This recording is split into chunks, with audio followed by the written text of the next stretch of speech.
പത്തനംതിട്ട ജില്ലയിൽ ഉളനൂരിനടുത്ത് കുറിയനപ്പള്ളിയിലാണ് ഈ കാണുന്ന പ്രോപ്പർട്ടി.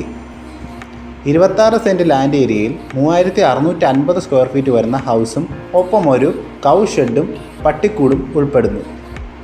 കൂടാതെ ഈ പ്രോപ്പർട്ടിക്ക് സമീപം അഡീഷണലായി 42 സെൻറ്റ് ലാൻഡും വരുന്നുണ്ട്. ടാർ റോഡ് ഫ്രണ്ടേജോട് കൂടിയ ഈ പ്രോപ്പർട്ടിയിൽ 6 ബെഡ്റൂംസാണ് ഉൾപ്പെടുന്നത്. ആറന്മുളയ്ക്കടുത്ത് മെഴുവല്ലി പഞ്ചായത്തിൽ വരുന്ന ഈ പ്രോപ്പർട്ടി വളരെ നല്ല റെസിഡൻഷ്യൽ ഏരിയയിൽ സ്ഥിതി ചെയ്യുന്നു. വെൽ വാട്ടർ ഫെസിലിറ്റിയും ആംബിൾ കാർ പാർക്കിംഗ് ഏരിയയും അവൈലബിൾ ആണ്. ഈ പ്രോപ്പർട്ടിക്ക് ചോദിക്കുന്ന വില 3.5 CR ആണ്. കൂടുതൽ വിശദാംശങ്ങൾ അറിയാൻ സ്ക്രീനിൽ കൊടുത്തിരിക്കുന്ന നമ്പറിൽ കോൺടാക്ട് ചെയ്യുക. വീഡിയോ ഇഷ്ടപ്പെട്ടാൽ ലൈക്ക് ചെയ്യുക. കേരള റിയൽ എസ്റ്റേറ്റ് എന്ന ചാനൽ സബ്സ്ക്രൈബ് ചെയ്യുക. താങ്ക്